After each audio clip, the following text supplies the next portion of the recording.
राधे दोस्तों, आज शारदीय नवरात्रि का तीसरा दिन है। चलिए हम आपको तीसरा अध्याय सुनाते हैं। सेनापतियों सहित महिषासुर का वध। ध्यानपूर्वक सुने। जगदम्बा की श्री अंगों की कांति उदय काल के सहस्त्रों सूर्यों के समान है। वे लाल रंगों के रेशमी साड़ी पहने हुए, उनके गले में मुंडमाला शोभा पा रही है। दोनों स्तनों पर रक्त चंद्र का लेप लगा है। वे अपने कर कमलों में जप मालिका, विद्या और अभय तथा वर नामक मुद्राएं धारण किए हुए हैं। 3 नेत्रों से सुशोभित मुखार बिंदी की बड़ी शोभा हो रही है। उनके मस्तक पर चंद्रमा के साथ रत्नमय मुकुट बंधा है तथा वे कमल के आसन पर विराजमान है। ऐसी देवी को मैं भक्तिपूर्वक प्रणाम करता हूँ।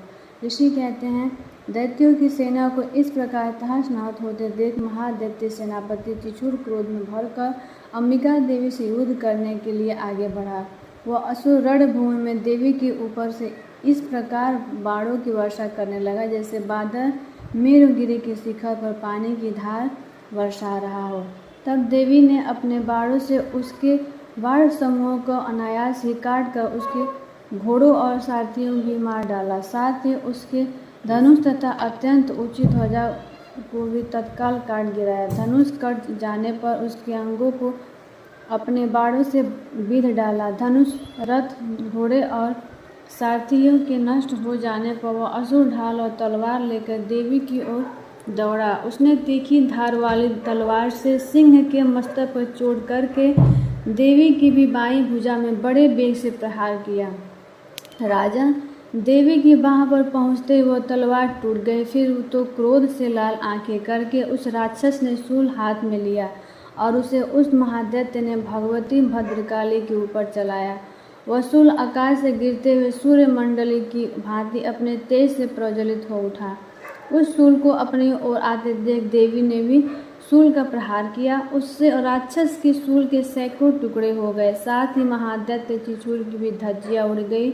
वो प्राणों से हाथ धो बैठा। महिषासुर के सेनापति उस महापराक्रमी त्रिशूल के मारे जाने पर देवताओं को पीड़ा देने वाला चामर हाथी पर चढ़कर आया।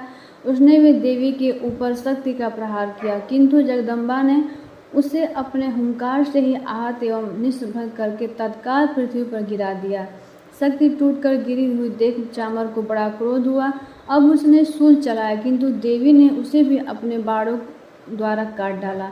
इतने में ही देवी का सिंह उछलकर हाथी के मस्तक पर चढ़ बैठा और उसे दैत्यों के साथ खूब जोर लगाकर वह युद्ध करने लगा।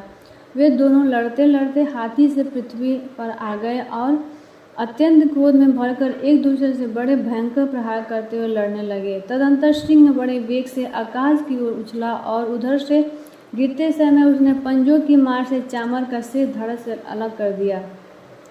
इसी प्रकार उदग्र भी शिला, वृक्ष आदि की मार खाकर रणभूमि में देवी के हाथों से मारा गया तथा कराल भी दांतों, मुक्कों और थप्पड़ों की चोट से धराशायी हो गया। क्रोध में भरी हुई देवी ने गदा की चोट से उदत्त का कचूमर निकाल डाला। भिंदीपाल से वात्सलकों द्वारा बाणों से त्रम और अंधक को मौत के घाट उतार दिया। 3 नेत्र वाली परमेश्वर ने त्रिशूल से उग्रासय, उग्रवीर्य तथा महाहनु नामक दैत्यों को मार डाला। तलवार की चोट से विडाल के मस्तक को धड़ से काट गिराया। दुर्धर और दुर्मुख इन दोनों को भी अपने बाणों से यमलोक भेज दिया। इस प्रकार अपनी सेना का संहार होता देख महिषासुर ने भैंसे का रूप धारण करके देवी के गढ़ों को त्रास देना आरंभ किया। किन्हीं को थुथुनों से मारकर, किन्हीं के ऊपर खुरों का प्रहार करके, किन्हीं को पूंछ से चोट पहुंचाकर, कुछ को सिंगों से विदीर्ण करके, कुछ गढ़ों को वेग से, किन्हीं को सिंहनाद से, कुछ को चक्कर देकर और कितनों को निश्वास वायु के झोंक से धराशायी कर दिया। इस प्रकार गढ़ों की सेना को गिराकर वह असुर महादेवी के सिंह को मारने के लिए झपटा। इससे जगदम्बा को बड़ा क्रोध हुआ। उधर महापराक्रमी महिषासुर भी क्रोध में भरकर धरती को खुरों से खोदने लगा तथा अपने सिंगों से ऊंचे ऊंचे पर्वतों को उठाकर फेंकने और गर्जन करने लगा। उसके वेग से चक्कर देने के कारण पृथ्वी क्षुब्ध होकर फटने लगी। उसकी पूंछ से टकराकर समुद्र सब ओर से धरती को डुबोने लगा। हिलते हुए सिंगों के आघात से विदीर्ण होकर बादलों के टुकड़े टुकड़े हो गए। उसके श्वास की प्रचंड वायु के वेग से उड़े हुए सैकड़ों पर्वत आकाश से गिरने लगे। इस प्रकार क्रोध में भरे हुए उस महादैत्य को अपनी ओर आते देख चंडिका ने उसका वध करने के लिए महान क्रोध किया। उन्होंने पास फेंक कर उस महान असुर को बांध दिया। उस महासंग्राम में बंध जाने पर उसने भैंसे का रूप त्याग दिया और तत्काल सिंह के रूप में वह प्रकट हो गया। उस अवस्था में जगदम्बा ज्यों ही उसका मस्तक काटने के लिए उद्यत हुई, त्यों ही वह खड्गधारी पुरुष के रूप में दिखाई देने लगा। तब देवी ने तुरंत ही बाणों की वर्षा करके ढाल और तलवार के साथ उस पुरुषों को भी बांध डाला। इतने में ही वह महान गजराज के रूप में परिणत हो गया। तब अपनी सूंड से देवी के विशाल सिंह को खींचने और गर्जने लगा। खींचते समय देवी ने तलवार से उसकी सूंड काट डाली। तब उस महादैत्य ने पुनः भैंसे का शरीर धारण कर लिया और पहले की ही भांति चराचर प्राणियों सहित तीनों लोगों को व्याकुल करने लगा। तब क्रोध में भरी हुई जगमाता चंडिका बारंबार उत्तम मधु का पान करने और लाल आंखें करके हंसने लगी।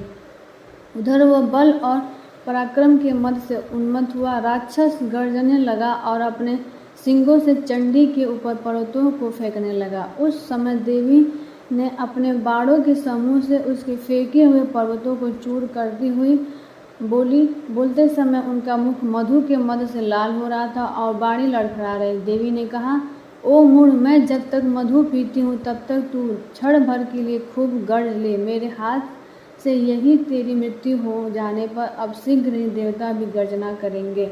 ऋषि कहते हैं, यूँ कहकर देव उछली और उस महादैत्य के ऊपर चढ़ गई। फिर अपने पैर से उसे दबाकर उन्होंने शूल से उसके कंठ में आघात किया। उनके पैर से दबा होने पर महिषासुर अपने मुख से दूसरे रूप में बाहर होने लगा। अभी आधे शरीर से वह बाहर निकलने पाया था कि देवी ने अपने प्रभाव से उसे रोक दिया। आधा निकला होने पर भी वह महादैत्य देवी से युद्ध करने लगा। तब देवी ने बहुत बड़ी तलवार से उसका मस्तक काट गिराया। फिर तो हाहाकार करते हुए दैत्यों की सारी सेना भाग गई तथा संपूर्ण देवता अत्यंत प्रसन्न हो गए। देवता ने दिव्य महर्षियों के साथ दुर्गा देवी का स्तवन किया। गंधर्व राज गाने लगे तथा अप्सराएं नृत्य करने लगी। इस प्रकार तीसरा अध्याय संपूर्ण हुआ। जय माता दी।